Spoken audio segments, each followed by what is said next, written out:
Good morning, students. I hope you all are very fine. So, today we are going to discuss class 12th, chapter 1 management business. Management as you know आपका जो major काम है वो लोगों से काम करवाना, चीज़ों को मैनेज करना. तो what is the exact definition of management? Management is the art of getting things done through others. कि आपको औरों से काम करवाना है, कि चीज़ों को सेटल करना औरों के द्वारा. इसके कुछ फीचर्स होते हैं मैनेजमेंट के. तो क्वेश्चन आपका यही बनता है, what do you mean by management. Intro, meaning, definitions लिख के आपने आगे फीचर्स या कैरेक्टरिस्टिक्स जो भी पूछ रहा है उसको डिफाइन करना है. तो management is a goal oriented process. Management का सबसे मेजर फंक्शन यही होता है कि उसका एक अपना गोल होता है. गोल, किसी गोल के रिगार्डिंग वो काम करे. तो the main aim of the whole management is to achieve the organisational goal. कि हमारी ऑर्गेनाइजेशन का क्या गोल है जिसमें हम वर्क कर रहे हैं. फॉर एग्जांपल मैं एक स्कूल में काम कर रहा हूँ, तो उस स्कूल का क्या होगा कि उसने अपने बच्चों की स्ट्रेंथ को बढ़ाना है, अच्छी फैसिलिटीज़ प्रोवाइड करानी है. तो वो अपने टीचर्स को मोटिवेट करेंगे कि वो बेस्ट क्वालिटी एजुकेशन दे. ऐसे ही कोई बिजनेस मैन है, वो अपनी सेल्स को इंक्रीज़ करना चाहता है, तो वो अपने एम्प्लॉयज़ को मोटिवेट करेगा कि वो अच्छे से प्रोडक्शन को संभाले, परचेज़ को संभाले, ताकि वो सारे मिलकर ऐसे वर्क करे कि ऑर्गेनाइजेशन का गोल क्या हो जाए, कंप्लीट हो जाए. Management is a continuous process. Continuous process का मीन्स है चलती रहती है. यूँ नहीं कि आपने it's not a never ending process, कि ये कभी भी बंद नहीं होगी. एक ऑब्जेक्टिव कंप्लीट हो जाएगा तो हम क्या करना स्टार्ट कर देते हैं, दूसरे ऑब्जेक्टिव के ऊपर काम करना स्टार्ट कर देते हैं. अभी वो थोड़ी है कि आपका ऑब्जेक्टिव था घर लेना, घर लेने के बाद आप कमाना छोड़ दोगे, उसके बाद भी तो काम करते रहोगे ना. Management is a group activity.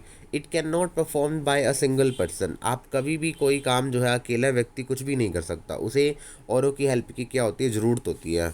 तो क्योंकि हम सभी अब एक दूसरे पर डिपेंड करते हैं, तो हमारी नीड्स के लिए. Intangible. Management function can not be physically scene.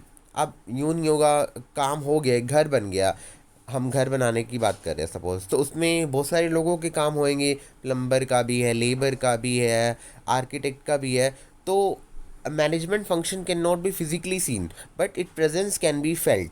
अगर आप देखोगे ना कि कुछ भी कमी है, तो आपको वो 1 मिनट में पता चल जाएगी. उसकी प्रेजेंस बेशक से फील ना हो, लेकिन अगर उसने कोई चीज़ मिस मैनेज करी हुई है, फॉर एग्जाम्पल आपने कहा भी घर बना तो सही हुआ है, लेकिन ये थोड़ा सा डिज़ाइन अगर ऐसे होता तो कितना अच्छा होता. तो यानी आपने आर्किटेक्ट के मिस मैनेजमेंट को 1 मिनट में फील कर लिया.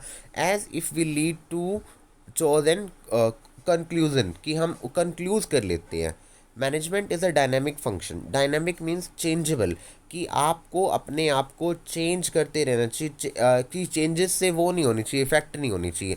फॉर एग्जांपल अब आपको पता था कि आप इस डिजीज़ से एकदम से इतने सारे चेंजेस हो जाएंगे, तो अब हम टीचर्स को या अदर्स को सब कुछ ऑनलाइंस करना पड़ेगा. तो हम सब उसके लिए कैपेबल थे या नहीं थे, हम तैयार है या नहीं है. तो इन सभी चीज़ों को मैनेजमेंट इज़ अ प्रिवेसिव. प्रिवेसिव मीन्स सिर्फ ऐसा नहीं है कि मैनेजमेंट सिर्फ बिजनेस में ही रिक्वायर्ड होती है, कि बिजनेस एक्टिविटीज़ को करने की जरूरत होती है. The use of management is not restricted to business only. Business तक ही रिस्ट्रिक्टेड नहीं है. It is applicable for non profit making organisation also. जैसे आपके स्कूल में, हॉस्पिटल में, क्लब में, हर जगह मैनेजमेंट होना ज़रूरी है. इवन आप पढ़ भी रहे हो, तो अगर आप टाइम शेड्यूल नहीं बनाओगे तो वो भी अच्छे से वर्किंग नहीं करेगा. आप एक दिन पढ़ रहे हो, एक दिन नहीं पढ़ रहे हो, तो उसके कोई रिजल्ट्स नहीं आएंगे. Now next move to or.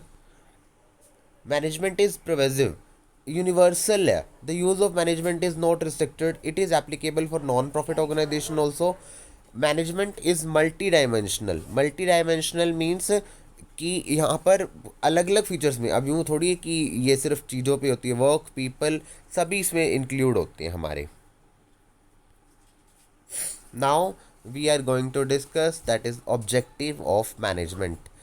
First of all, we are going to discuss organizational objective. These objective related to the growth and development of organization. All the managers try to reduce the cost and brings maximum profit to the organization. अब हर organisation का सबसे बड़ा motive क्या होता है, ज़्यादा से ज़्यादा पैसा कमाना. तो ज़्यादा से ज़्यादा पैसा कैसे कमाएंगे वो, जब अपनी कॉस्ट को रिड्यूस करेंगे और प्रॉफिट को मैक्सिमाइज करेंगे. तो 3 मेजर एम होते हैं, इसको लिख लेना बेटा ज़रूर याद से. You have to write this basic things.